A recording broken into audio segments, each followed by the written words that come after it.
You may feel fired up for 10 minutes after this little talk, but you're not going to feel fired up forever. You need to put systems in place. You need to get discipline. And like Justin says, you need to get an atmosphere of people around you who are going to keep you accountable and not make it easy for you to continue to be a fucking nobody. And then you're going to fix your life. Otherwise, you're going to stay a nobody. How do you be successful as a man? We'll talk about it. First thing, you need freedom, because you ain't a man if you're not free. If you're working your ass off, you're a slave. And you may sit there and go, I'm not a slave, I get paid really well. Listen, the slaves got free food and free shelter in exchange for work. Now all they've done is got rid of the food and shelter deal, give you dollars, which you spend on food and shelter. And you basically have nothing left. So you're still a slave. So first thing you need is freedom. If you're not free, you're not a man. First thing. You're not a successful man. So you should always be working towards freedom. And I mean freedom with your time. Do what you want. Freedom with your location. Go where you want. There's a riot. Cool. Go in Tokyo. See you later. Bye. Going to Australia. See you later. Bye. Freedom, one thing. The next thing that constitutes success as a man is your network. Who are you talking to?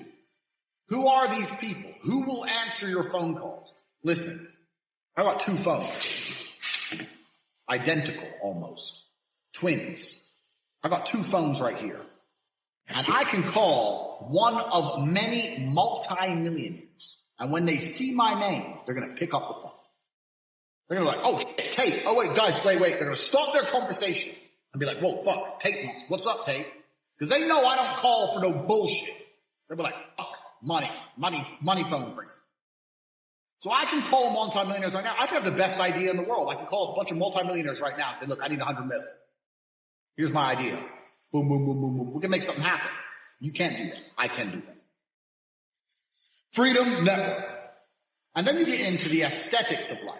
For people to view you as successful, you need good body language. You need physical presence. A man who's not dangerous, a man who has no physicality, will never be seen as successful. Oh, I'm successful, I'm rich, and yeah, but I'll break your neck. Look how big my hand is. I'm gonna grab you by your neck and choke you till you die. Who's successful now? I'm breathing and you're not, so I'm more successful than you. So you can't be a little bitch. And I understood this from a young age as well. So I'm sitting there at a young age thinking, I need to get a network of high net worth individuals who are, or not even rich men, but men who are driven, men who are making money. And I need to find a way to talk to them, work for them, learn what they know so I can become one of them. I need to get body language and physicality. I need to become big and dangerous. I need to be able to display that without saying it. I need women in love with me. I need beautiful women who adore me. I need these things. Because this is what shows the world I'm the fucking Don. So I'm sitting there and I understand what I need. And I knew this at 21, 22. A lot of you people are older than this. Older than me. You're older than I was. I'm telling you something. You're sitting there going, yeah. Didn't even cross your motherfucking mind. You've been too busy jerking off the Pornhub and not thinking about what you actually need to do to be successful in this life. So these are the things you need to be a high value man. Because if you have all those things and then you get some money and you have geographical and time freedom, you're now genuinely successful. Your mentality is heavily linked to your reality. And the fact that most people have such weak mindsets comes from the fact that they have a weak life, a weak body, a weak social circle, a weak network, a weak bank account, a weak relationship, and then their mind is weak. Well, of course. Whereas if you had a group of soldiers around you, men who were dedicated, who would ride or die with you, if you were strong, if your woman would never leave you no matter what because she idolizes you, then your mentality would be strong. Your mind would be strong by extension. So if someone comes to me and goes, I doubt myself, I usually look at them and go, yeah, I understand why. You're a little fat piece of shit. You're stupid. Of course you do. Hey, Andrew, so how do I get like a 6-pack quick? What's the fastest way to get a 6-pack? Why does it have to be quick? Why does it have to be easy? Why do you think life is all quick and easy? Why can't it be hard and difficult? Why can't you suffer? Because suffering is what gives it value. If everyone had a 6-pack and it was quick and easy, then it wouldn't be valuable, would it? If everyone walked around with a 6-pack and they got it easily, then no one would give a shit. The whole point is that it's difficult to get. Value is linked to difficulty.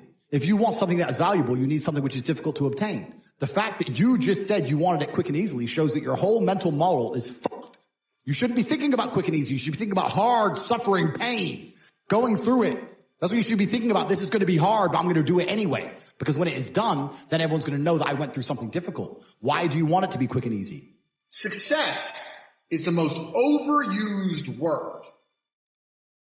Because we talk about success. Well, this guy, he's really successful. Not these motherfuckers. So let's say I'm working at a company. Yeah, I'm the big boss. Let's say I'm a guy. I go college. I go university. I go to this company. I work. I become a manager. I'm on $150,000 a year. I got a company BMW, and I wear a suit, and everyone at my job does as I say. By all measures, I'm a success now. But here's the truth. When I leave that company, no one gives a fuck about me. I'm a nobody outside of that one building where I'm a little bit important. My wife doesn't want to suck my dick because I'm fat, because I didn't have time to train, so all I did was work. I got a BMW. BMW. I know hoes with BMWs. BMW. I didn't even consider that a car. BMW. That's not a luxury car. That's fucking basic. I'm pushing supercars. You're a nobody. You're not successful for shit. Success for a man actually comes in many realms. It's actually nothing to do with being good at your job. Having money, yeah. But you don't have to be good at your job to have money. Depression is the ultimate motivation. Oh, so you're depressed. Okay, you come along to me and you tell me you're depressed. I expect to see a huge list of what you're achieving per day. If you're unhappy with your life and you're depressed, I don't expect you to be popping pills and sitting laying in bed. I expect you to give me a huge list of everything you're achieving per day. Depression's a fantastic motivation. You know, but people are told the opposite. No, you feel depressed, that's wrong. You should be happy anyway. Take the pills, stay home, take some time off. Complete garbage. You're depressed? Okay, get up, go for a run, lift more weights, make more money, get a second job, get more girls. Like, you can outrun depression. I'm a man who's always believed, and I think every man understands this, action over inaction. And I think it was General Patton who said, a good plan today is better than a perfect plan tomorrow. You gotta do something, and you gotta do something fast. Yeah. You're just sitting around talking about it and hoping for things to get better. I don't know about you gentlemen, but every time I ran out of money in my bank and I thought I'm gonna sit around and hope for something to come, it never really worked out. Right. It never worked out, you know? It's like you can't be sitting around waiting for things to happen to you. Also, I think, especially in the West, a lot of people's problems are all in their mind. And I'm not saying that mental conditions aren't real, because absolutely some are, but I try and explain to people, look, the only thing on the planet you have genuine control over is your state of mind. Like, you can't even control your health. You might get hit by lightning. You can't control other people. You can't control the weather. You can't control anything. The only thing you can affect in genuine real time is how you feel in your head. If someone comes to me and goes, oh, I get really shy and anxious, I'll say, so? Right. Not, oh, okay, that must be horrible. No, so? Do it anyway. Yeah, but I'm shy. I don't care. No one cares. The whole world doesn't care. Nobody cares. Go. If you could drop dead tomorrow, the world wouldn't care. The sun's still going to rise. People are still going to go to work. So you're going to sit there and worry about speaking? When people come to me and say, I'm not happy, I say, why should you be happy? And we're all adults here. This infantile mindset that we're all supposed to be like we were when we were 3 years old, and oh, something shiny, laugh all the time, run around in circles. We're grown-ups and we have responsibilities and we have problems and we have pressure, and you don't necessarily have to be happy to perform, especially if you're a man. Like women have this, I guess to a degree, they're born lucky. Women have this mindset where people expect women to be happy. Women need to be happy. But as a man, you have a burden of performance. As a man, you shouldn't be waking up going, how do I get happy? As a man, you wake up and say, okay, how do I perform? You know, and happiness will come at the end of the performance anyway.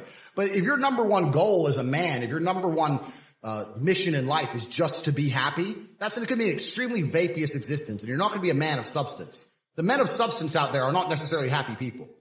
Mike Tyson wasn't happy when he was smashing people's faces in. That's not how you get there. You don't get there being happy. It's just the whole mindset, the whole idea that, oh, we all need to be happy all the time is the reason you have men on the streets taking drugs, looking for a quick fix because they don't want to do any real work to get any genuine fulfillment. So they end up shooting drugs, running around being fools. Yeah. And that's what happens. Motivation isn't real. Everyone says this. Motivation is not real. Discipline's real. I do not feel like training, but I still train because I'm a disciplined individual. You don't get to go through life only doing the things you feel like doing. Do you know who gets to do that? Women. Beautiful women. Beautiful women get to do what they feel like doing. As a man, you have to do the things you're supposed to do because what we said earlier is absolutely true. It's player versus player, my friend. And I wake up and I decide, even though I don't feel like working, I'm going to work my ass off. And you wake up way down there, a peon, and you can't be bothered to work. What chance do you have against men like us? You don't stand a chance. Now, if you're going to wake up and look in the mirror and understand that you are absolutely and utterly crushable, that you're a rabbit and that lions exist, and that's not going to motivate you to do something about it, there's no point in asking us a question. You know exactly what you need to do. If you want to stay killable, then stay killable. But I can't live that way. I would refuse to live that way. It's a disgrace to my bloodline. It's a disgrace to my parents who struggled to raise me for me to be anything other than the best version of myself. That's honor. I have honor to my last name and to my ancestry. This is down to you, my